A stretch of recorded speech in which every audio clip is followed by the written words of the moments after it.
একটু থামুন। যে দুটো দেশ আজ একে অপরকে মানচিত্র থেকে মুছে দিতে চায়, সেই দুটো দেশ মাত্র ৫০ বছর আগে ছিল ঘনিষ্ঠ বন্ধু। ইরানের রাজা ইসরায়েলে যেতেন, ইসরায়েলের সেনারা ইরানে প্রশিক্ষণ দিত। দুই দেশের মানুষ একসাথে ব্যবসা করত। তাহলে কি হলো? কিভাবে দুই বন্ধু পরিণত হল ইতিহাসের সবচেয়ে বিপজ্জনক শত্রুতে? এটাই আজকের গল্প। অধ্যায় ১।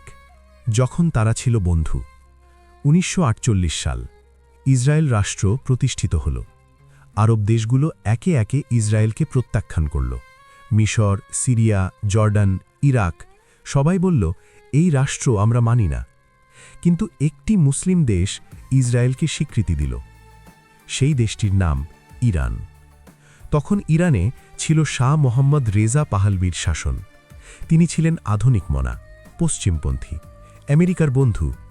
তার কাছে ইসরায়েল ছিল একটি কার্যকর মিত্র। কারণটা সহজ, দুই দেশেরই শত্রু ছিল আরব দেশগুলো। শত্রুর শত্রু মানেই বন্ধু। তাই শুরু হলো এক অদ্ভুত বন্ধুত্ব।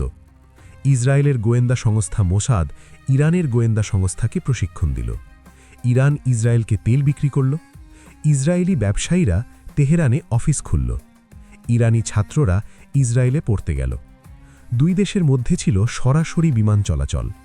তেহরান থেকে তেল আভিভ সরাসরি ফ্লাইট। এই বন্ধুত্ব চলল প্রায় ৩০ বছর। কিন্তু তারপর এলো সেই ঘটনা যা সব বদলে গেল। অধ্যায় ২। ১৯৭৯, যে বিপ্লব সব বদলে দিল। ১ ফেব্রুয়ারি ১৯৭৯, তেহরান বিমানবন্দরে একটি বিমান নামল। বিমান থেকে নামলেন একজন বৃদ্ধ মানুষ, সাদা পোশাক, কালো পাগড়ি, গম্ভীর চেহারা। Ayatollah Ruhullah Khomeini. ১৫ বছর নির্বাসনে ছিলেন, আজ ফিরলেন। আর তার ফেরার সাথে সাথে ইরান এবং গোটা মধ্যপ্রাচ্য চিরতরে বদলে গেল। খোমেনির নেতৃত্বে ইসলামী বিপ্লব শাহকে উৎখাত করল। ইরান হয়ে গেল ইসলামী প্রজাতন্ত্র। আর নতুন ইরানের কাছে ইসরায়েল ছিল শুধু একটি শব্দ, শয়তান। খোমেনি ঘোষণা দিলেন, ইসরায়েল একটি অবৈধ রাষ্ট্র, ফিলিস্তিনিদের ভূমি দখল করে বসে আছে। এই রাষ্ট্রের অস্তিত্ব থাকা উচিত নয়। তেহরানে ইসরায়েলি দূতাবাস বন্ধ হয়ে গেল। সেই ভবনে উড়তে লাগল ফিলিস্তিনের পতাকা। সরাসরি বিমান বন্ধ, ব্যবসা বন্ধ, কূটনৈতিক সম্পর্ক শূন্য। ৩০ বছরের বন্ধুত্ব এক রাতে শেষ। অধ্যায় ৪। পরমাণু অস্ত্র সবচেয়ে বড় ভয়। ২০০০ সালের পর থেকে একটি বিষয় নিয়ে পৃথিবী আতঙ্কিত হয়ে পড়ল। ইরান পরমাণু অস্ত্র বানাচ্ছে। ইরান বলল, না, এটা শান্তিপূর্ণ পারমাণবিক শক্তি, বিদ্যুৎ উৎপাদনের জন্য। ইসরায়েল বলল, মিথ্যা, ইরান বোমা বানাচ্ছে, আর সেই বোমা আমাদের দিকে তাক করা হবে।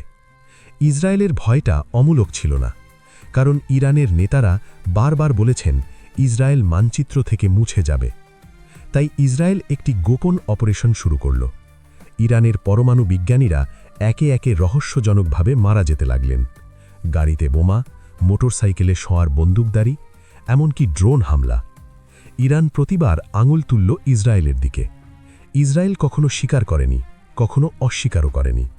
পঞ্চম অধ্যায়। ছায়াযুদ্ধ থেকে সরাসরি যুদ্ধ। দশকের পর দশক ধরে দুই দেশ লড়াই করেছে, কিন্তু সরাসরি নয়, গোপনে, অন্যদের মাধ্যমে। ইসরায়েল সিরিয়ায় ইরানের ঘাঁটিতে বিমান হামলা করেছে শত শতবার। ইরান হিজবুল্লাহর মাধ্যমে ইসরায়েলে রকেট পাঠিয়েছে, কিন্তু সরাসরি কখনো না। কারণ দুই পক্ষই জানত সরাসরি যুদ্ধ মানে ভয়ঙ্কর পরিণতি। তারপর এলো ২০২৪ সালের এপ্রিল। ইতিহাসে প্রথমবারের মতো ইরান সরাসরি ইসরায়েলের মাটিতে হামলা করল। ৩০০টারও বেশি ড্রোন ও মিসাইল। পৃথিবী থমকে গেল। ৭০ বছরের ছায়াযুদ্ধ সেদিন প্রকাশ্যে এলো। উপসংহার: কোথায় যাচ্ছে এই দুটো দেশ? ১৯৪৮ সালে যে দুটো দেশ বন্ধু হয়েছিল, ১৯৭৯ সালে যারা শত্রু হল, আজ তারা মধ্যপ্রাচ্যের সবচেয়ে বিপজ্জনক দুটো শক্তি। একদিকে ইসরায়েল, পরমাণু অস্ত্রধারী, আমেরিকার সমর্থনপুষ্ট। অন্যদিকে ইরান, বিশাল সেনাবাহিনী, হিজবুল্লাহ, হামাসের মাধ্যমে চারদিক থেকে চাপ। দুই দেশের মাঝে আটকে আছে লক্ষ লক্ষ সাধারণ মানুষ, যারা না চায় যুদ্ধ, না চায় ধ্বংস, শুধু চায় শান্তিতে বাঁচতে। কিন্তু নেতারা সেটা শুনছেন কি? ইতিহাস বলে